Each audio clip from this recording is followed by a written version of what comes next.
wabarakatuh. Waalaikumsalam warahmatullahi wabarakatuh. Bismillahirrahmanirrahim. Alhamdulillah wa bihamdihi hamidal hamidun wa bisyukrihi syakar syakirun wa bidzikrihi dzakarat dzakirun. Allahumma sholli ala sayyidina Muhammad al-fatih lima ughliq wal khatim lima sabaq nasiril haqqi bil haqq wal hadi ila siratal mustaqim wa ala alihi haqqa qadrihi wa miqdarihi al-azim. Amma ba'du.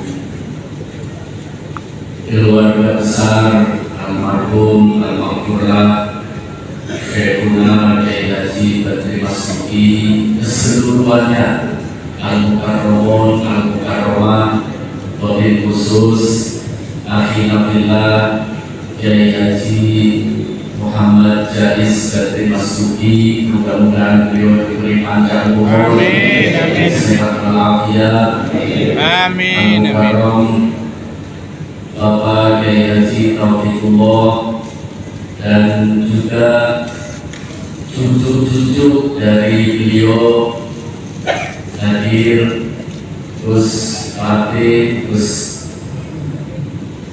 Maisur. Alhamdulillah, doakan mudah-mudahan beliau-beliau ini bisa meneruskan perjuangan Kiai Haji Badri Masuki. Amin.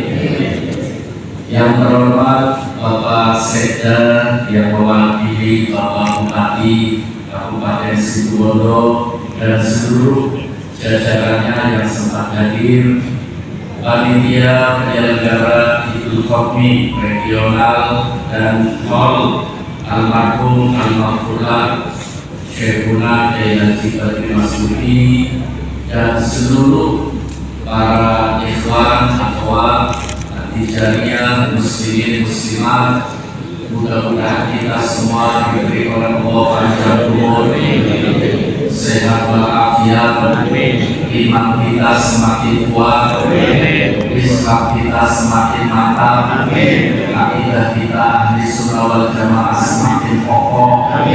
Mudah-mudahan kita dan seluruh anak cucu kita dijadikan oleh Allah orang-orang yang soleh-soleh. Di antara kita, saudara-saudara kita yang menderita sakit disembuhkan oleh Allah. Kita semuanya yang hadir penyakit bohir, penyakit batin disingkirkan oleh Allah. Cita-cita kita disukseskan oleh Allah. Problem yang menimpa kita diberi jalan keluar oleh Allah. Dosa dan kesalahan kita diampuni oleh Allah. Barokah majlis Idul Fitri dan haul pada malam hari ini, kita semuanya dijadikan oleh Allah orang-orang yang istiqomah sampai mendapatkan husnul khotimah. Amin ya rabbal alamin. Para jemaah, seandainya manusia mengetahui apa yang Allah persiapkan untuk orang yang hadir di majelis seperti ini, niscaya tempat ini tidak akan muat. Berbondong-bondong orang hadir majelis seperti ini, maka kita yang mendapatkan hidayah, bimbingan dari Allah Subhanahu wa Ta'ala, bisa hadir di majelis seperti ini, kita harus bersyukur. Alhamdulillah. Kenapa? Para jamaah, kok seandainya manusia mengerti apa yang Allah persiapkan untuk orang-orang yang hadir di majelis seperti ini, mereka akan berbondong-bondong. Salah satu contoh hari ini, maaf, ini kita memperingati Idul Fitri, kedua memperingati haul.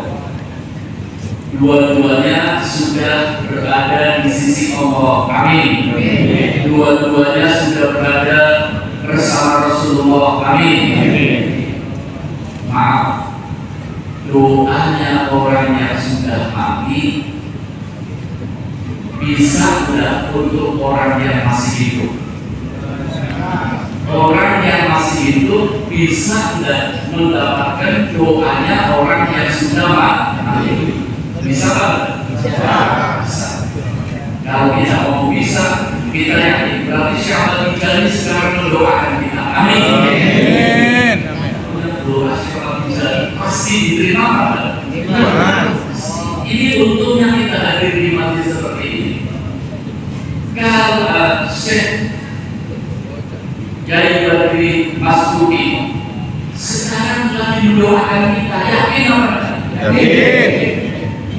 Kalau tadi Kiai Haji Tauhidullah mengatakan para aulia itu ada sisi basyariah. Basyariah itu kemanusiaan. Ada sisi khususnya. Kalau sudah pulang ke rahmatullah, hidup di alam akhirat, basyariahnya sudah hilang. Tinggal apa? Khususnya. Nah, tinggal apa? Khususnya. Makanya dari komidah ini muncul satu riwayat yang mengatakan du'aul amwat au jadlil ijabah. Allah sallu ala Nabi Muhammad. Sallu ala Nabi Muhammad. Doanya orang-orang yang sudah di alam kubur lebih diijabahi daripada doanya orang yang masih hidup. Kita masih hidup berdoa di sini rumah syariahnya. Betul apa? Para aulia doanya mustajab walaupun masih di dunia, tapi mereka juga masih ada syariah. Sekarang mereka sudah di sini kok, syariahnya sudah tidak ada, tinggal khusus. Pasti tidak doanya diterima oleh Allah. Pasti. Inilah keuntungan kita menghadiri majelis seperti ini. Alhamdulillah. Kan bapak-bapak ibu-ibu, anak-anak kita, keluarga kita yang tidak di rumah juga dapat barokahnya majelis ini.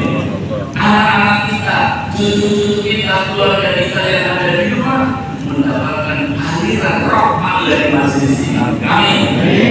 Allahumma amin. Inilah para hadirin, kita perlu bersyukur alhamdulillah bisa hadir di majelis yang seperti ini. Alhamdulillah. Apalagi para hadirin. Ini majelis ini tadi disebutkan pembacaan manaqib. Artinya apa? Menyebut sejarah. Menyebut apa? Sejarah. Menceritakan kehidupan Syekh Ahmad At-Tijani radhiyallahu anhu. Menceritakan kehidupan Syekh Kiai Haji Badri Mas Duki. Saya membaca satu riwayat yang sahihah yang disampaikan oleh Al-Imam Ad-Dailami dalam sanad yang sahih. Rasulullah pernah mengatakan, jadi Bapak Ibu, menyebut sesuatu itu ada efeknya. Ngerti efeknya? Ngerti efek apa? Ngerti. Ada efek positif, ada efek negatif. Menyebut sesuatu, menceritakan sesuatu, ya, membaca sesuatu sejarah itu ada efek. Yang pasti yang kita ceritakan sejarahnya adalah Al-Qur'an Karim. Yang pasti yang kita sebutkan sejarahnya adalah Syekhuna Kiai Haji Badri Mas Duki. Kira-kira efeknya positif atau negatif? Positif. Ini keuntungan kita, berarti kita lagi hadir di majelis yang sudah pasti positif. Dapat ridhonya Gusti Allah, dibanggakan oleh Nabi kita Muhammad SAW. Sekali lagi Imam Ad-Dailami menyampaikan dari Nabi kita Muhammad SAW. Rasulullah mengatakan, Zikrul Anbiya ibadah.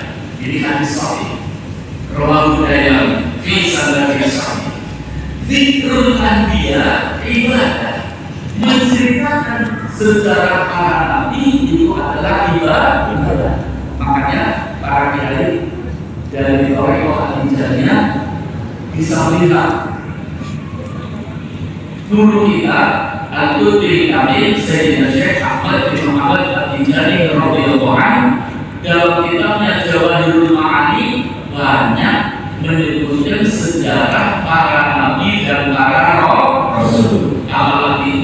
Zikrul Anbiya wal Mursalin, Nabi kita Muhammad Sallallahu Alaihi Wasallam. Untuk apa pada hari ini? Kenapa?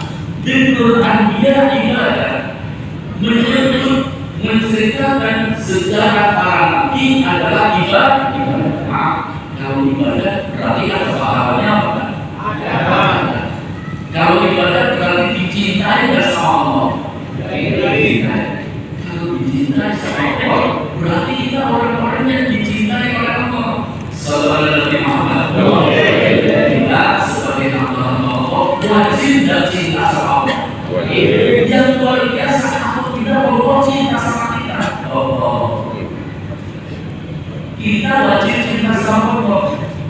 Yang luar biasa kalau Allahnya cinta sama kita. Subhanallah. Mudah-mudahan kalau hari ini kita semua dicintai oleh Allah. Amin. Karena kita menceritakan para nabi, khususnya Nabi kita Muhammad Sallallahu Alaihi Wasallam. Untuk apa para nabi? Kenapa ibadah menceritakan sejarah para nabi? Memantapkan keimanan kita. Memantapkan keimanan kita. Sebab al-iman yazid wa yanqus. Iman bisa tambah, bisa kurang. Kalau saya mati jari ajarannya untuk apa? Coba perhatikan, meningkatkan keimanan kita menjadi yakin. Meningkatkan keimanan kita menjadi apa? Yakin. Dalam Jawahirul Ma'ani saya mati jari mengatakan, al-farqu bainal iman wal yakin. Bedanya antara iman dengan yakin. Al-imanu al-imanu yazid wa yanqus. Iman bisa tambah, bisa kurang. Tapi kalau al-yakin yazid wa yanqus. Kalau yakin Allah terus ada kurangnya. Mudah-mudahan malam ini iman kita berubah menjadi yakin. Amin. Salah satu yang sering diceritakan oleh guru kita Al-Qur'an Maktub Sayyidina Syekh Ahmad bin Muhammad Al-Hijari radhiyallahu anhu. Makanya kita berdoa tadi, berdoa mudah-mudahan kita diberi panjang umur, sehat walafiat, tahun depan bisa hadir lagi. Kenapa? Supaya dapat rahmat lagi, supaya dapat barokah lagi, supaya iman kita meningkat menjadi apa? Yakin. Iman kita meningkat menjadi apa? Yakin. Mudah-mudahan begini para hadirin yang banyak diceritakan dan mulai Nabi Adam diceritakan oleh guru kita Sayyidina Syekh Ahmad bin Muhammad Al-Hijari. Ketika Sayyidina Ahmad Al-Hijari menceritakan Nabi Adam, beliau mengatakan ada Allah al-akabir. Jadi intinya orang Al-Hijari adalah mengedepankan adab, mengedepankan akhlak. Sampai Syekh Al-Hijari ketika menceritakan tentang kejadian Nabi Adam yang digoda oleh setan, beliau mengatakan ada Allah al-akabir. Orang-orang yang besar saja semisal Nabi Adam diberi pendidikan oleh Allah. Ini cara mencari perhatian yang banyak diceritakan oleh beliau adalah Nabi Ibrahim alaihissalam. Mudah-mudahan kita malam ini ditulis sebagai ibadah yang punya nilai tertinggi. Amin. Karena menceritakan Zikrul Anbiya. Banyak diceritakan oleh Sayyidina Syekh Ahmad Al-Hijari tentang Nabi Ibrahim alaihissalam. Pakar-pakar tafsir mengatakan Allah menceritakan sejarah Nabi Ibrahim dalam Al-Quran lebih dari 63 kali. Allah menceritakan kisah Nabi Ibrahim dalam Al-Quran lebih dari 63 kali. Al-Quran kan untuk kita umat Nabi Muhammad Sallallahu Alaihi Wasallam. Tapi kenapa Allah menceritakan sejarah Nabi Ibrahim? Kenapa? Supaya umat Nabi Muhammad meniru langkah-langkah yang ditempuh oleh Nabi Ibrahim alaihissalam. Dari cintanya Syekh Al-Hijari kepada Nabi Ibrahim sampai Thariqah Tijaniyah, di samping namanya Thariqah Al-Tijaniyah, Thariqatul Dhakirin, Thariqatul Syakirin, Thariqatul Hijrah, Thariqatul Taubah, juga dinamakan Thariqah Ibrahimiyah. Thariqah apa? Kenapa dinamakan Thariqah Ibrahimiyah? Ini bercerita dalam Jawahirul Ma'ani. Nabi Ibrahim pada ini seperti kita tahu semua, Nabi Ibrahim itu hidup di negara Babilonia. Negara Babilonia ketika itu adalah negara paling kaya di dunia, dipimpin oleh Raja Namrud, dipimpin oleh Raja siapa? Singkatnya kisah, Sayyidina Syekh Ahmad bin Muhammad Al-Jami radhiyallahu anhu menceritakan, Raja Namrud itu memusuhi Nabi Ibrahim. Bayangkan, Nabi Ibrahim seorang diri, umatnya paling berapa orang yang membela Nabi Ibrahim, dimusuhi oleh seorang raja yang menguasai satu negara. Ini yang ceritakan Sayyid Ahmad Al-Jami radhiyallahu anhu. Akhirnya pada ini Nabi Ibrahim ditangkap oleh Raja Namrud. Raja Namrud memerintahkan rakyatnya untuk mengumpulkan kayu bakar. Bayangkan, satu negara mengumpulkan kayu bakar. Kira-kira banyaknya seperti apa? Pokoknya gunung yang berjurang. Kemudian Raja Namrud bikin panggung, ya, yang tinggi. Ini setelah Nabi Ibrahim ditangkap, kayu yang sudah seperti gunung disuruh nyala, dibuka api menjulang. Raja Namrud dipanggul, pengen tahu supaya Nabi Ibrahim dilempar ke tengah-tengah api, pengen tahu kayak apa bakar Nabi Ibrahim. Ketika diperintah oleh Raja Namrud mau melempar Nabi Ibrahim ke tengah-tengah api, itu menteri-menterinya bingung, lemparnya gimana? Caranya bagaimana supaya Nabi Ibrahim sampai di tengah-tengah api? Ketika lagi bingung, muncul seorang tua. Orang tua itu mengatakan, didengarkan. Makanya kalau muncul orang tua yang kita kenal hati-hati. Ini contohnya. Muncul orang tua ini, didengarkan. Saya punya pengalaman yang luar biasa. Untuk melempar Ibrahim supaya bisa masuk ke dalam api, itu bikin alat namanya manjani. Alat namanya apa? Ini seperti ini. Ini pakai besi, itu pakai besi, ada karet. Nabi Ibrahim ditaruh tengah-tengah karet, ditarik kemudian dilempar. Terpelanting Nabi Ibrahim. Tahu nggak para hari? Siapa orang tua yang ajarin? Setan. Salah? Makanya hati-hati. Kalau orang tua kita nggak tahu, hati-hati ajarannya. Itu setan. Bikin macam ini besi, ada karet besar, Nabi Ibrahim ditarik. Tergantung Nabi Ibrahim ke angkasa. Ke angkasa itu. Ini Raja Namrud dipanggul lagi mau lihat bagaimana Ibrahim nanti terbakar. Ini penyebabnya Thariqah Hijrah dinamakan Thariqah apa? Sebabnya dengarkan dulu kisah. Ya, ketika Nabi Ibrahim terpelanting di angkasa, Nabi Ibrahim di angkasa, subhanallah, Allah Maha Tahu. Allah memerintahkan malaikat Jibril. Allah mengatakan, ya Jibril, adrik Ibrahim. Jibril, cepat tangani Ibrahim sebelum nyampe di apinya Namrud. Sebelum nyampe di apinya Raja Namrud. Sampai malaikat Jibril ngomong, saya selama hidup tidak pernah capek seperti waktu belajar Nabi Ibrahim, karena harus dengan super cepat. Dia di angkasa Nabi Ibrahim berarti bawahnya apa? Bawahnya apa? Api yang curang.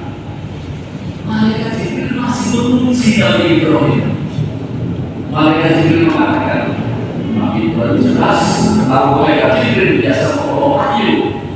Ya, malaikat Jibril mengatakan kepada Nabi Ibrahim, ya Ibrahim, alam saja hidayah. Hei Ibrahim, apa butuh pertolonganku? Apa? Kira-kira kalau kita semua dalam keadaan gawat, ada orang butuh nggak pertolongan? Kira-kira jawabnya apa? Ya betul. Gitu ya. Nabi Ibrahim tahu ini bawahnya api. Itu malaikat Jibril. Malaikat Jibril mengatakan, iya. Malaikat Jibril mengatakan, saja hidayah. Apa butuh pertolonganku? Apa coba malaikat? Apa coba Nabi Ibrahim? Amma ilaika ya Jibril. Aku tidak butuh kepada kamu. Jibril sama aku sama-sama makhluk Allah. Hebat enggak? Ini iman yakin. Ini iman yakin. Kenapa? Syekh Ahmad Al-Ghazali mengatakan, Thariqah Ibrahimiyah di angkasa detik-detik sebentar lagi masuk ke dalam hatinya Namrud. Ditawari pertolongan tidak lakukan. Aku tidak butuh kepadamu. Subhanallah. Nabi Ibrahim mengajari kepada malaikat Jibril mengajari sama Nabi Ibrahim, kalau kamu tidak butuh pertolonganku, kata Nabi Ibrahim, ayo kita sama Allah. Kita jawab Nabi Ibrahim, ilmu bihari yakin asulani Allah. Sallallahu Nabi Muhammad. Ya usah minta sama Allah. Allah tahu pengetahuan Allah terhadap keadaanku cukup pertolongan Allah. Ini iman apa yakin? Iman apa yakin? Allah kagum dengan Nabi Ibrahim. Dan kaguman Allah dengan Nabi Ibrahim yang menjadikan pilihannya sangat dijadi supaya thariqahnya dinamakan thariqah Ibrahim. Supaya pengikut thariqah Ibrahim mantapnya kepada Allah seperti mantapnya Nabi Ibrahim. Yakinnya kepada Allah seperti yakinnya Nabi Ibrahim. Ketika Nabi Ibrahim menolak pertolongan malaikat Jibril, malaikat Jibril mengajari kepada Nabi Ibrahim, ayo minta sama Allah. Nabi Ibrahim mengatakan, oh aku ini dibakar karena berjuang untuk agama Allah. Dan saat minta pasti Allah akan memberi pertolongan.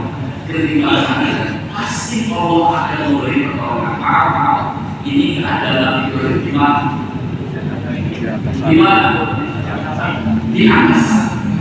Korbannya adalah ketika Allah mendengar perkataan Nabi Ibrahim yakin dengan pertolongan Allah dalam surat Al-Anbiya, Allah perintah kepada hati diperintah oleh Allah. Apa dalamnya Allah? Jangan turuni hardan wasalaman ala Ibrahim. Subhanallah. Nabi Ibrahim masuk ke dalam api. Ke dalam apa? Iman. Nabi Ibrahim masuk ke dalam api terbakar. Kenapa tidak terbakar? Karena diperintah oleh Allah.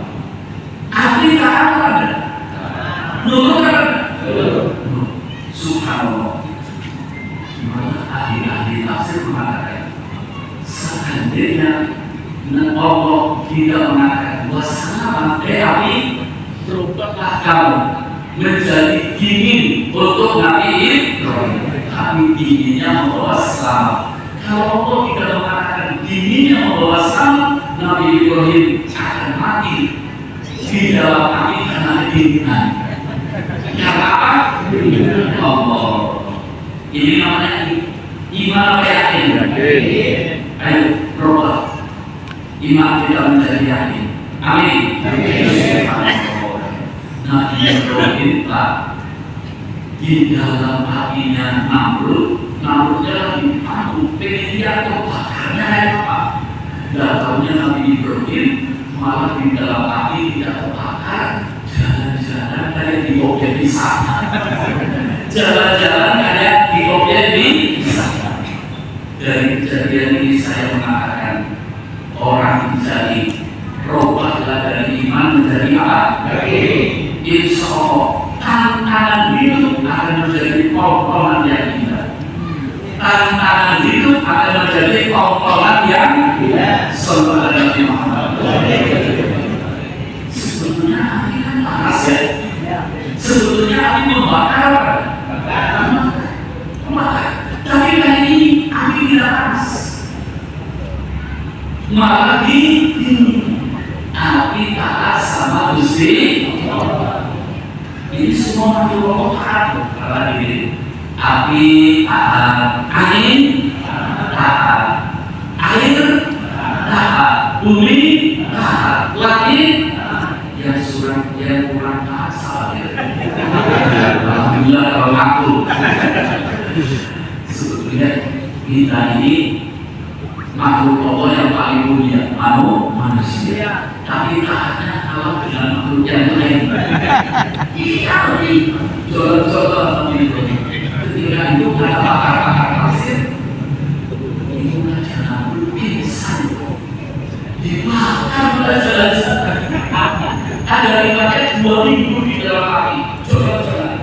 Setelah apinya surut, pengikutnya ada nunggu kira-kira kepakarnya kayak apa. Dan tahunya Nabi Ibrahim tutup umatnya mau Nabi Ibrahim jenengan selama hidup itu paling seneng kapan? Karena Nabi Ibrahim paling asik waktu di api. Kenapa sih? Asik dingin. Allah sallallahu alaihi Nabi Muhammad. Kembali Allah memberi pertolongan karena yakin. Karena apa? Yakin. Ini kalau benar seperti ini kebakaran. Rasulullah Dzikrul Anbiya ibadah. Menyebut kisah para nabi adalah ibadah. Belum nabi-nabi yang lain. Nabi-nabi yang lain. Ya. Ini banyak disebut oleh guru kita Sayyidina Syekh Ahmad bin Muhammad masih dalam Nabi Ibrahim berakhir. Syekh Tijani dalam Jawahirul Ma'ani mengatakan Nabi Ibrahim itu dikenal namanya Abu Dhaifan. Nabi Ibrahim dikenal dengan apa? Abu Dhaifan. Abu Dhaifan itu apa? Bapaknya para tamu. Bapaknya para tamu. Nabi Ibrahim tidak mau makan kecuali benar. Kalau makan sama-sama, orang itu kenal semuanya. Yang namanya Nabi Ibrahim itu sementara ada seorang majusi. Majusi itu orang yang menyembah api, yang menyembah api. Datang pada Nabi Ibrahim. Nabi Ibrahim, tolong aku lapar, beri makanan. Ini yang cerita siapa terjadi? Rasulullah dalam Jawahirul Ma'ani. Nabi Ibrahim kata orang majusi, tolong aku beri makan, aku lapar. Nabi Ibrahim tahu ini orang yang tidak iman sama Allah, tapi nyembahnya apa? Nabi Ibrahim mengatakan, boleh, aku akan beri makan kamu, tapi syaratnya kamu beriman kepada Allah. Tinggalkan api itu. Apa orang penyembah api manusia itu mengatakan? Masa mau makan aja harus pindah agama, mau makan aja harus pindah. Orang ini pergi, Nabi Ibrahim dari sana. Orang ini pergi, malaikat Jibril turun. Menyuruh Nabi Ibrahim, Ibrahim kata Allah, aku mau beri makan kepada seluruhnya yang iman kepada aku, yang tidak iman kepada aku beri makan semuanya. Masa kamu akan memberi makan sama orang harus pindah agama? Langsung Nabi Ibrahim mengejar orang. Majusi, penyembah api sini, sekarang aku beri makan. Kata penyembah api, udah, aku udah mau. Sekarang aku beri makan, kata Nabi Ibrahim, udah mau. Aku pengen tahu dulu sebabnya apa. Tadi ketika kamu minta makan kepadaku, aku mengatakan kamu harus pindah agama. Bahwa Allah memberi makan, memberi rezeki kepada seluruh makhluknya tanpa harus pindah agama. Ya, pindah akidah. Majusi ini oh, perintah malaikat Jibril nyebut aku. Iya betul. Spontan. Orang Majusi ini mengulurkan tangan. Asyhadu an la ilaha illallah wa asyhadu anna Muhammadar Rasulullah. Masuk Islam. Ini di antara dzikrul anbiya ibadah. Ini keistimewaan majelis ini Pak.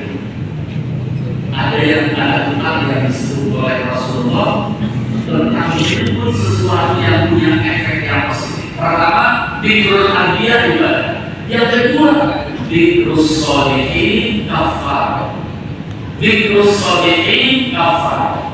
Kita tadi menyebut sejarah guru kita Syekh Ahmad bin Muhammad Al-Tijani. Tadi kita Rasulullah menceritakan tentang sejarah romonya, yaitu Syekh Haji Badrul Masudi yang luar biasa. Saya itu bisa mengerti bahasa Madura, tapi tidak bisa ngomongnya. Tadi dari awal cerita, saya tahu ngerti, tapi ngomongnya nggak bisa. Iya, karena saya pernah 2 tahun tinggal di Bondowoso, tapi tidak bisa bahasa Madura. Usahakan kalian harus ada kamus berjalan. Sallallahu alaihi wasallam. Dzikrus sholihin kafar, menceritakan kehidupan orang soleh, apalagi selevel Syekh Ahmad bin Muhammad Al-Tijani radhiyallahu anhu. Saya yakin yang hadir di majelis ini seluruh dosanya diampuni oleh Allah. Ini pernyataan Rasulullah Sallallahu Alaihi Wasallam. Saya yakin dengan tadi mendengar apa yang disampaikan oleh beliau tentang sejarah Syekh Badrul Masudi, saya yakin semua dosa kita diampuni oleh Allah Subhanahu wa Ta'ala. Kira-kira kalau dosa kita diampuni oleh Allah, hidup kita tambah semangat apa? Semangat. Ya, hidup kita tambah enak, tambah tenang, urusan kita tambah lancar. Ini para jemaah, keuntungan kita hadir di majelis seperti ini. Maaf. Ini semuanya yang kita ceritakan adalah orangnya sudah di alam kubur. Sudah di mana? Kalau tadi Rasulullah yang pertama mengatakan dzikrul anbiya ibadah, dzikrus sholihin kafar, penghapus dosa. Yang ketiga Rasulullah mengatakan dzikrul obri soda, dzikrul obri soda. Ingat tentang alam kubur itu punya nilai soda. Punya nilai apa? Kita tidak mengeluarkan uang, kita pahala dari Allah pahala apa? Kenapa? Karena kita ingat terhadap alam kubur. Dengan kita mengatakan itu khotmi, mengatakan khol, kita diingatkan untuk kehidupan alam. Coba ini informasi juga penting dari Nabi Muhammad SAW. Rasulullah mengatakan al-qabru awwal manzil min manazil akhirah. Kubur itu adalah tempat pertama kehidupan manusia di alam akhirat. Sekarang kita hidup di alam dunia. Insya Allah ada umur semua ini. Tapi sepanjang umur kita pasti akan mati. Pasti mati. Mudah-mudahan matinya khusus banget. Nanti walaupun singkat saya beri resep supaya mati khusus. Ini cerita kubur dulu. Cerita apa? Kubur. Kata Rasulullah, al-qabru awwal manzil min manazil akhirah. Kubur adalah tempat pertama kehidupan manusia di alam akhirat. Kita sekarang apa? Dunia. Nanti kita di alam kubur. Pasti atau pasti? Pasti. Dari cinta Rasulullah pada kita. Ini makanya saya mengatakan orang kalau mau hadir di majelis seperti ini orang yang akan selalu punya. Amin.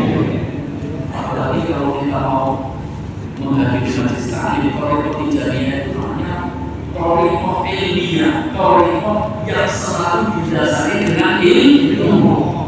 Saya pernah mengatakan bahwa orang yang hadir di majelis taklim berarti mendaftarkan diri untuk menjadi calon penduduk surga.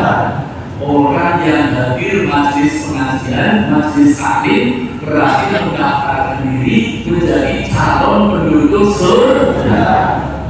Mungkin para jemaah tanya, itu ngomong itu dalilnya dari mana? Dalilnya dari riwayat Al-Imam At-Tirmidzi. Rasulullah mengatakan, man salaka tariqan yaltamisu bihi ilman sahalallahu lahu tariqan ilal jannah. Kata Rasulullah, orang yang keluar dari rumah berjalan di satu jalan menuju majelis ilmu, menuju majelis ilmu akan dimudahkan jalan menuju surga. Menuju surga. Ini ngomong surga, hidup ini kan capek ya. Kesel apa hidup? Kesel apa? Sudah capek-capek dan cari surga, rugi apa rugi?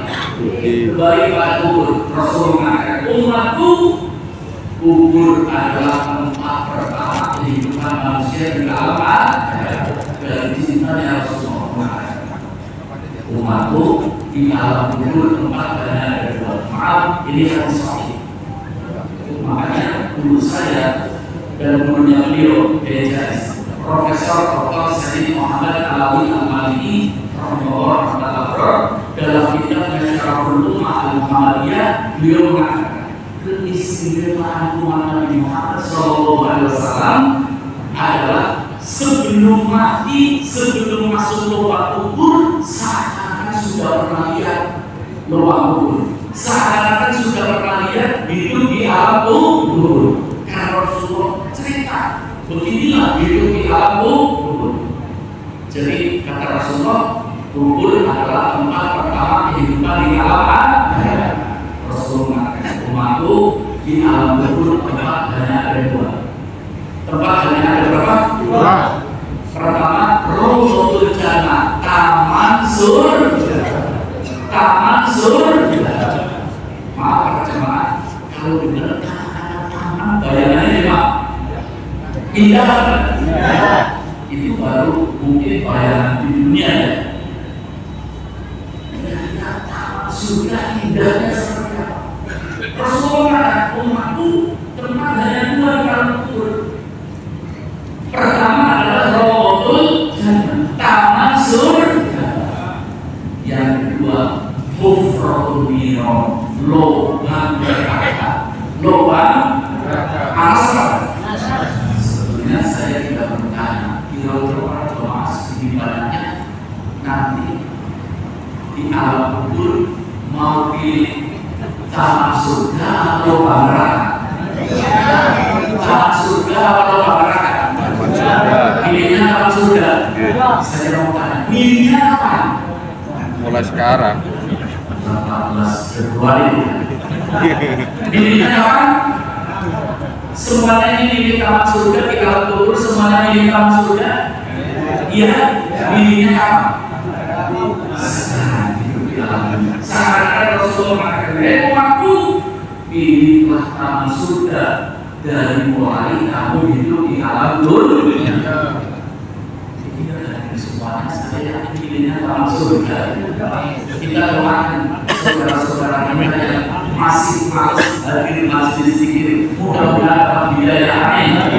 Kita doakan saudara-saudara kita yang masih enggan hadir majelis ilmu, mudah-mudahan dapat hidayah, amin. Allahumma ini para hadirin, milik taman surga, taman surga. Ini namanya zikrul obri sodako. Yang keempat, terakhir Rasulullah mengatakan, zikrul maut yuqarribukum ilal jannah.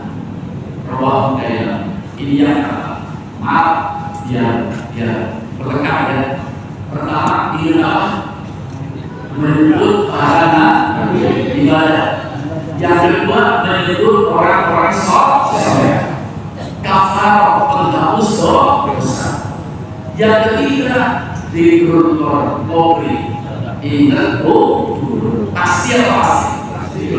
Yang keempat dzikrul maut yuqarribuhum ila jannah. Mengingat mati mendekatkan kita kepada surga. Ingat mati mendekatkan kita pada surga. Jemaah, semoga mati itu apa?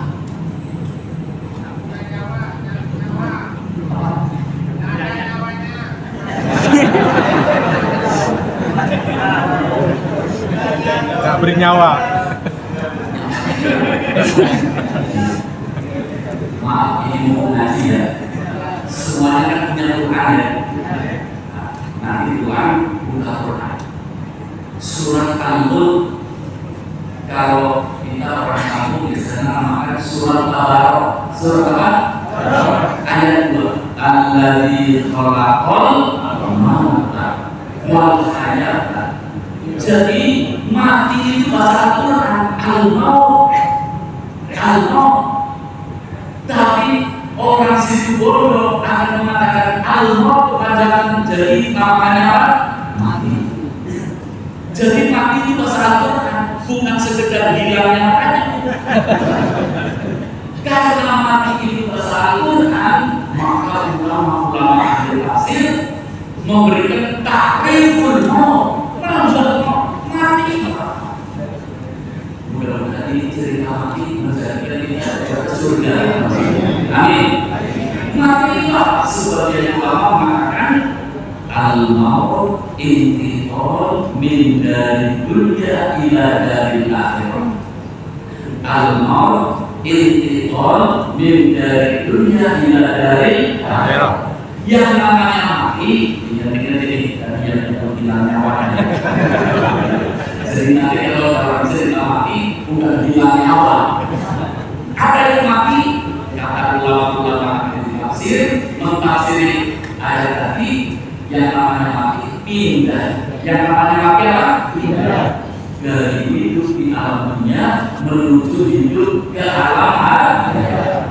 Sekali lagi, mati adalah pindah dari hidup di alam dunia menuju hidup ke alam akhirat.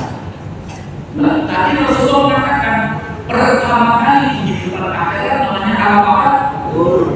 Berarti di kuburan hidup apa? Hidup apa? Hidup. Orang awam menganggapnya kuburan dan hidup. Ini bahaya lagi. Makanya kehidupan alam kubur tadi Kiai Abdullah mengatakan sudah bebas dari masalah adanya khususnya. Mudah-mudahan termasuk kita semua. Ya, berapa banyak orang hidupnya urusannya lancar terus itu doanya orang yang sudah mati. Doanya orang yang sudah mati. Baik orang tua kita, maaf. Jadi tadi yang namanya mati apa? Tidak. Maaf, ini ngomong orang tua. Jemaah orang tua kita berapa?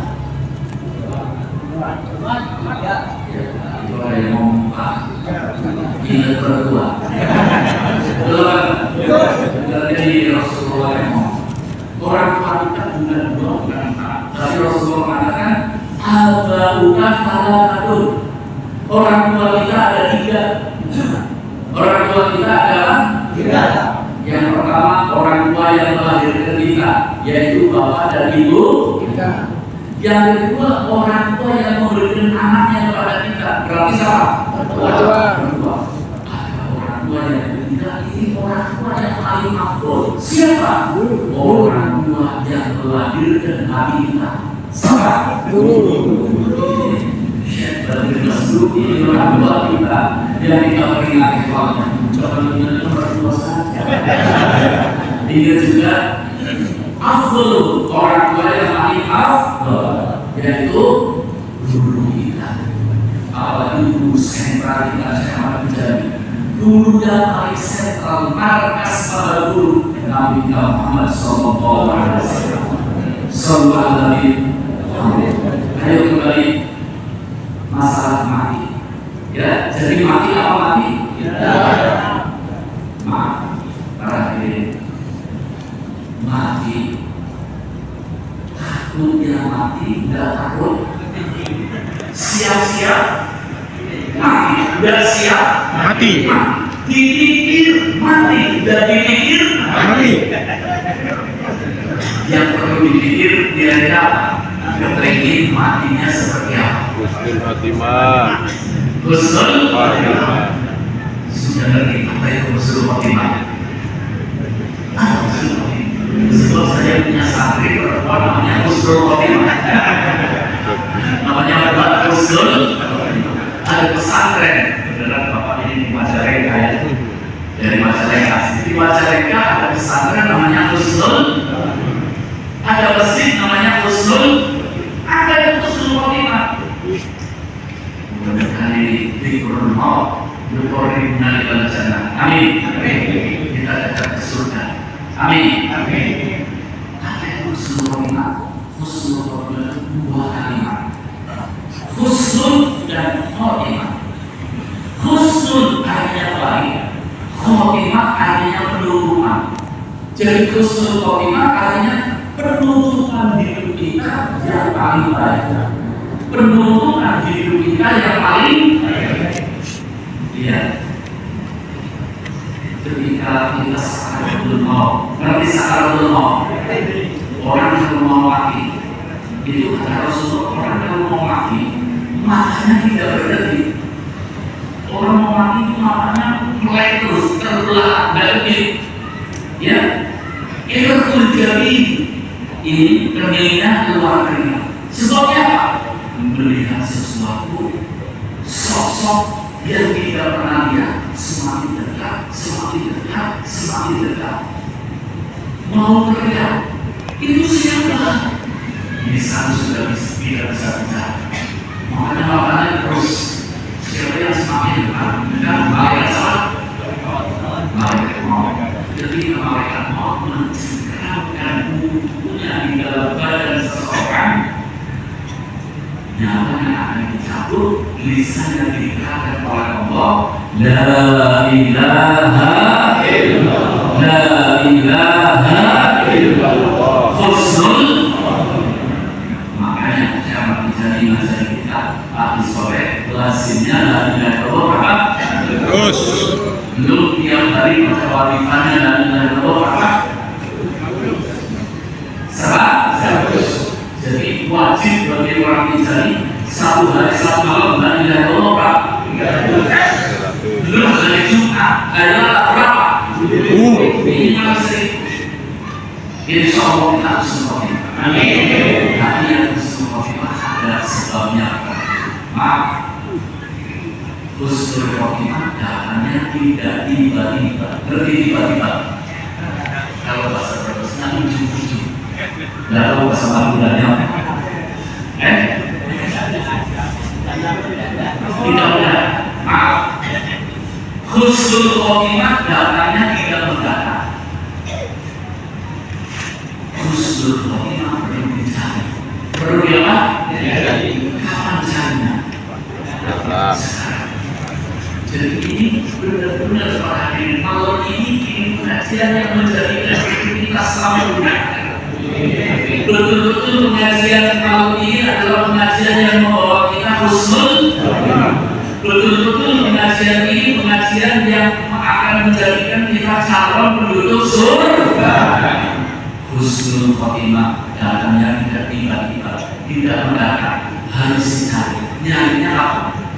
Sekarang. Banyak cara mencari husnul khotimah. Tapi karena ini sudah tahu, saya mau berikan resep yang paling mudah. Husnul khotimah.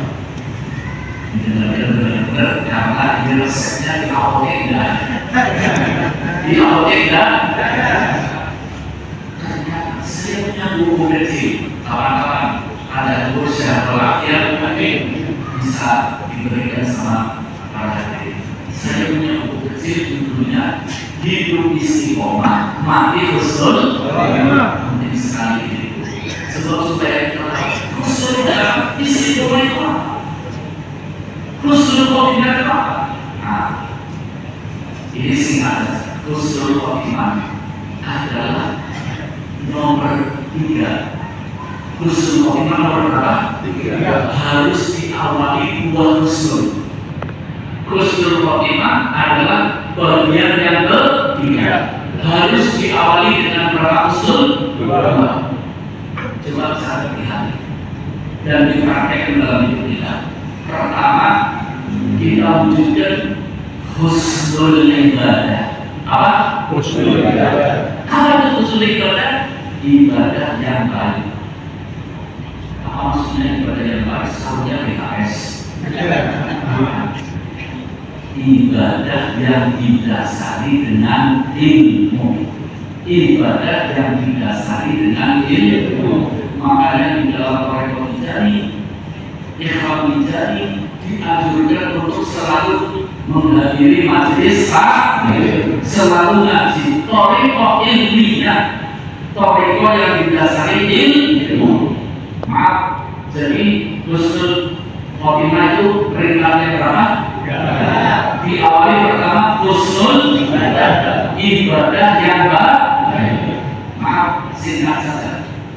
Ibadah yang baik itu syaratnya apa? Ibadah yang baik syaratnya apa? Pertama, ibadah yang didasari ilmu. Ini kita hafal ulama tinggal awali berakhir. Ibadah yang paling bagus, ibadah yang dinamakan husnul ibadah itu adalah syaratnya apa? Pertama, ibadahnya didasari dengan ilmu. Yang kedua, ibadahnya didasari dengan ikhlas. Yang ketiga, ibadahnya didasari dengan khusyuk. Dengan apa? Khusyuk. Orang ngomong apa sampai assalamualaikum tidak ada khusyuknya, walaupun memenuhi syarat rukun, pahalanya tidak. Kosong. Alhamdulillah. Jadi pertama didasari dengan apa? Ilmu. Yang kedua, ikhlas. Yang ketiga, yang keempat, tuma.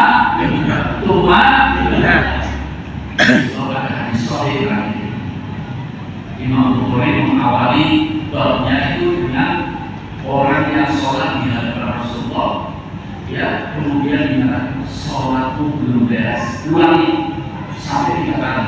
Ternyata karena tidak ada tuma. Hati-hati, makanya ikhwan Mijari sholat harus betul-betul. Saya bahasa Jawa ya. Saya punya TV namanya TV SMP. TV diklik di HP, klik TV SMP keluar. Saya sampai di majelis taklim saya di Brebes, saya praktek wudu, saya praktek sholat, saya praktek sholat jamaah supaya umat sholatnya benar. Sholatnya apa? Benar. Ya. Jadi husnul khotimah itu peringkat yang ketiga diawali dengan husnul ibadah. Syaratnya berapa tadi? Yang kedua, setelah husnul ibadah tidak cukup. Orang ibadahnya hebat sekali, belum tentu husnul khotimah. Ibadahnya setinggi langit, belum tentu husnul khotimah. Ada syarat kedua. Apa syarat kedua? Husnul muamalah. Husnul muamalah. Apa itu husnul muamalah? Penting sekali, seperti dihimbau oleh Pak Sekda tadi. Kita di zaman di tahun politik, jadi husnul muamalah harus dikedepankan. Apa itu husnul muamalah? Pergaulan yang baik, pergaulan yang baik, akhlak yang baik. Iya, husnul muamalah. Pergaulannya yang baik, akhlaknya yang baik. Iya. Jadi husnul ibadah, husnul muamalah. Nanti yang ketiga apa? Saya tidak mengatakan mustahil. Orang tiba-tiba husnul khotimah, tidak. Harus diawali husnul ibadah. Kedua apa? Husnul. Makanya jadi orang soleh tidak cukup soleh saja. Soleh itu ada dua, ada soleh ritual, ada soleh sosial. Pengen husnul khotimah, ya soleh ritual dan soleh sosial. Husnul muamalah. di antara husnul muamalah jaga lisan. Allah. Maaf nanti kurang. Buka surat Qaf ayat 18. Surat Qaf ayat 18. Orang menganggap sesuatu yang ringan, sesuatu yang sepele, sesuatu yang tidak berarti. Omongan, ucapan, perkataan itu punya arti besar. Surat Qaf ayat 18. Apa dalam Allah? Ma yalfidu min qaulin illa ladaihi raqibun atid. Tidaklah keluar satu ucapan melainkan ditulis oleh malaikat raqib. Hati-hati berarti. Tokoh-tokoh tasawuf mentafsiri ayat ini. Mereka mengatakan Subhanalladzi ja'ala syai'an wahidan. Maha suci Allah yang menjadikan sesuatu yang dibadan kita satu. Apa itu? Lisan kan satu. Yusilu bil jannah wa yusilu bil nar. Lisan bisa menyampaikan orang ke surga. Allah waja'alna minhum. Mudah-mudahan lisan kita menyampaikan kita ke surga. Lisan bisa menyampaikan orang ke neraka. Ada orang masuk neraka, ibadahnya bebas, tapi masuk neraka. Gara-gara apa? Jadi sekarang kan mudah orang mencaci orang lain. Mau pilih nomor 1 boleh apa enggak? Tapi jangan mencaci nomor. Jangan mencaci nomor. Pilih nomor 2, jangan mencaci nomor 1. Jangan mencaci nomor. Bangkrut kata Rasulullah. Orang yang tidak jaga lisan bangkrut. Ngerti bangkrut? Ngerti bangkrut apa enggak? Ini mesti riwayat sama dari Nabi. Rasulullah mengatakan bahwa orang yang bangkrut adalah al-ishtighal bi ujubin nas rawahu Dailami fi sanadih sahih. Orang yang sibuk mencari kesalahan orang lain. Siapa sih yang tidak punya salah? Sallallahu Nabi Muhammad. Untuk mengakhiri pembicaraan saya, ada kitab namanya Jawahirul Lu'lu'iyah Syarah Al-Arba'in An-Nawawiyah.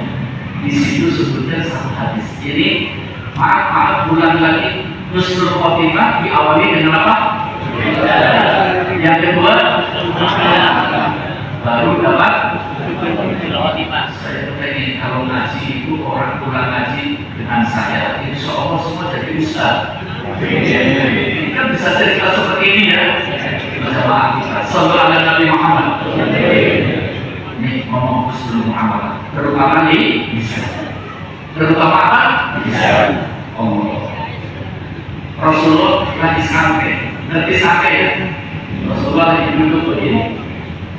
Ada dulu ada orang kan Rasulullah sampai orangnya ngomong ya Rasulullah gunaka introvatul imatun billail wa imatun binahar. Allah ya Rasulullah di kampung saya ada seorang perempuan kalau malam tahajud terus, kalau malam, kalau siang puasa sunnah. Rasulullah dengan santai kepalanya mampu-mampu. Ada yang respon hebatnya orang. Kalau malam apa? Tahajud.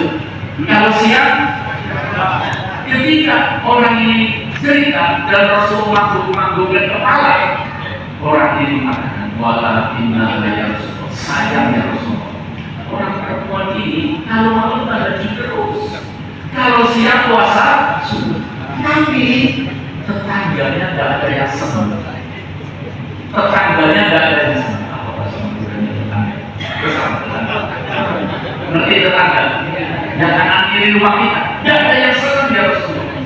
Sampai kalau tidak salah dalam satu riwayat, kalau perempuan itu yang kalau malam tahajud terus, siang puasa terus, keluar dari rumah, tambah yang lain muntah.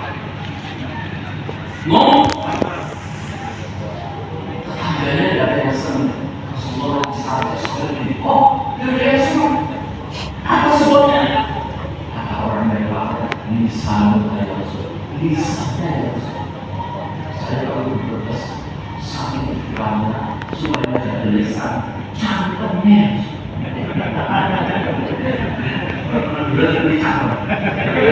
orang Jawa namakan apa?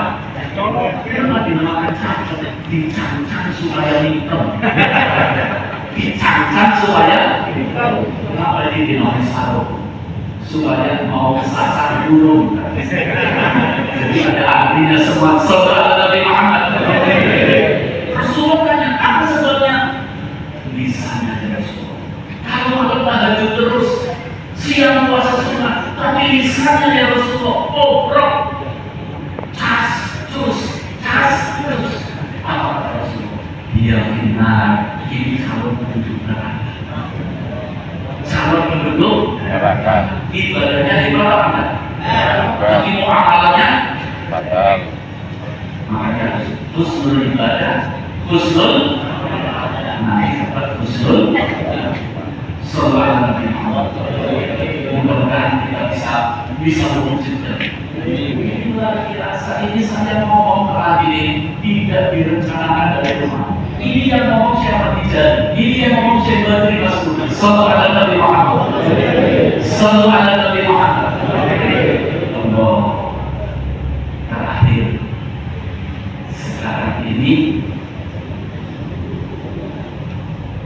orang Islam lagi pecah-pecah, apalagi umat ulama sekarang lagi pecah. Betul apa? Betul nggak? Di capres nomor 1 ada habibnya, ada ulama. Betul. Di capres nomor 2 ada habibnya, ada ulama. Di capres nomor 3 ada habibnya, ada ulama. Kira-kira gimana? Terus bagaimana? Bagaimana caranya? Mari kita mendekatkan diri sama Allah. Jangan lupa berdoa. Jangan lupa apa? Berdoa. Terutama doa Allahumma arinal haqqa warzuqna tibaa wa arinal batila warzuqna ijtinaba. Yang belum hafal supaya minta dituliskan sama yang sudah hafal.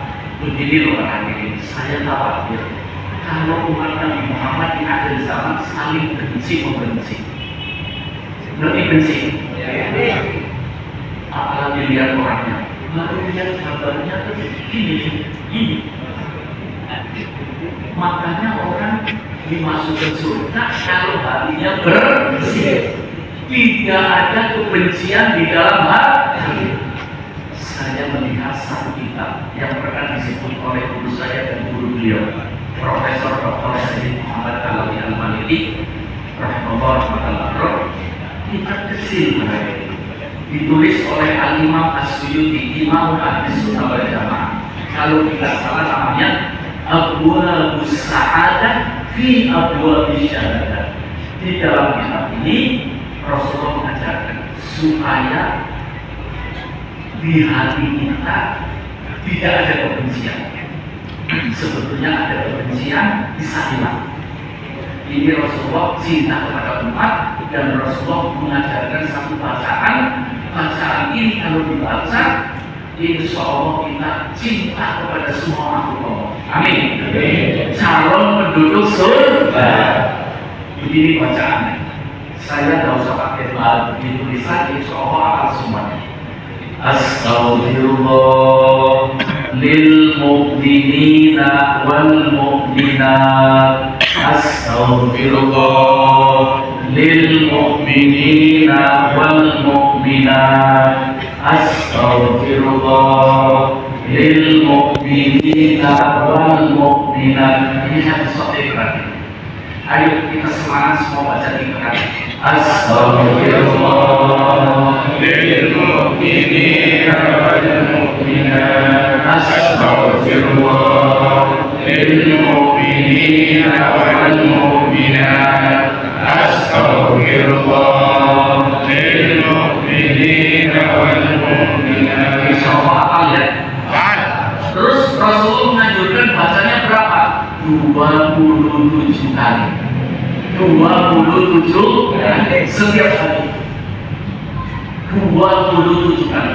Bacanya apa? Pagi boleh, siang boleh, sore boleh, malam boleh, menjelang tidur boleh. Asal sekali baca dari 1, 2 sampai 27. Astagfirullah lil mu'minina wal mu'minat. Apa kata Rasulullah? Zikir ini, istighfar ini menghilangkan kebencian. Menghilangkan apa? Kebencian. Adanya cinta. Kalau bilang cinta saja indah apa? Asik apa? Apalagi kalau kita ngomong cinta, semangat dan rasa. Cinta. Astagfirullah lil mu'minina wal mu'minat. Mungkin para jemaah, pahalanya berapa itu baca 27 kali astagfirullah lil mu'minina wal mu'minat? Pahalanya komputernya kurang nomor kali. Bayangkan, mukminin mukminat sedunia berapa triliun? Allah. Makanya Imam Suyuti mengatakan, orang yang istiqomah membaca istighfar ini setiap hari 27 kali, itu calon husnul, calon penduduk surga. Dan hatinya tenang. Hatinya apa? Tenang. Astaghfirullah lil mu'minina wal mu'minat. Astaghfirullah lil mu'minina wal mu'minat. Astaghfirullah lil mu'minina wal mu'minat. Saya ijazai semuanya diterima, dan saya ijazai dengan semuanya bisa mengijazai orang lain. Ya, sebab saya dan beliau dapat ijazah yang kaitannya dengan Imam Suyuti. Semua yang ada di Imam Suyuti ada di dalam kitab Al-Fawli Besar. Ya, jadi saya ijazah ini dari guru saya dan gurunya beliau Sayyid Muhammad Alawi Al-Maliki yang sanadnya kepada Imam Suyuti. Insya Allah manfaatnya akan. Amin. Amin. Mau tidak mau kita hidupnya akan berubah. Maaf, ngerti emosi apa? Emosi apa? Bahasanya itu sewot. Apa bahasa Madura? Ngosolan.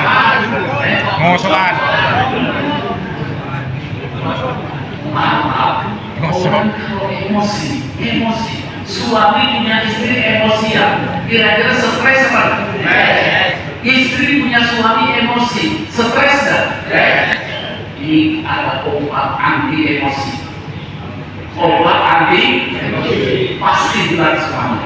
Apa obatnya? Astagfirullah lil mu'minina wal mu'minat. Astagfirullah lil mu'minina wal mu'minat. Anda suka emosi, diajari kita jangan ngomong ini obat anti emosi.